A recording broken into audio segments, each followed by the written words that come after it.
আমি কয়েক বছর আরব বিশ্বে পড়াশোনা করেছি, আল আজহার ইউনিভার্সিটিতে। ওয়েস্টার্ন ওয়ার্ল্ডেও আমাদের বিভিন্ন লাইব্রেরিতে ভিজিট করার সুযোগ হয়েছে। তো ওখানে আমি দেখতাম যে খুব সুন্দর সুন্দর বই, অনেক সুন্দর বাইন্ডিং, ছাপা ভালো, পৃষ্ঠা ভালো, কালারফুল। মোস্ট রিসেন্টলি আমি একটা বই পড়ছি, মিরাজ মহিউদ্দিন নামে একজন Egyptian scholar, Harvard graduate, revelation নামে, অনেকে হয়তো দেখে থাকবেন। এত চমৎকার বই সিরাতের উপর আমি আমার পুরো জীবনীতে দেখিনি।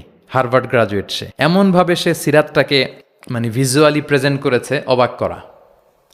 তো আমার খুব ইচ্ছে ছিল যে ওয়াই নট বাংলাদেশে আমরা আমাদের এই পাবলিকেশন ইন্ডাস্ট্রি থেকে এরকম বই কেন হয় না। তো যেই প্রকাশকের সাথেই কথা বলি ওনারা বলে যে শায়েক আপনি তো জানেন না, এই দেশে মাথার চেয়ে পায়ের দাম নাকি বেশি। তাই আমি বললাম এটা আবার কি জিনিস। বলে যে পায়ে তো জুতা পরে, মানুষ জুতা কেনার জন্য অ্যাটলিস্ট 2,000 টাকা বাজেট রাখে, মানে 2,000 টাকার কমের নিচে নাকি জুতা হয় না এই দেশে, ভালো জুতা। তো বলে যেই লোক 2,000 টাকা দিয়ে জুতা কিনবে পায়ের জন্য, সে বই খুঁজে 600 পৃষ্ঠার বই হইতে হবে, দাম হইতে হবে 500 টাকার নিচে। তো এই ব্যাপারটা যৌক্তিক, আমাদের মধ্যে ওই কালচারটা গড়ে ওঠেনি।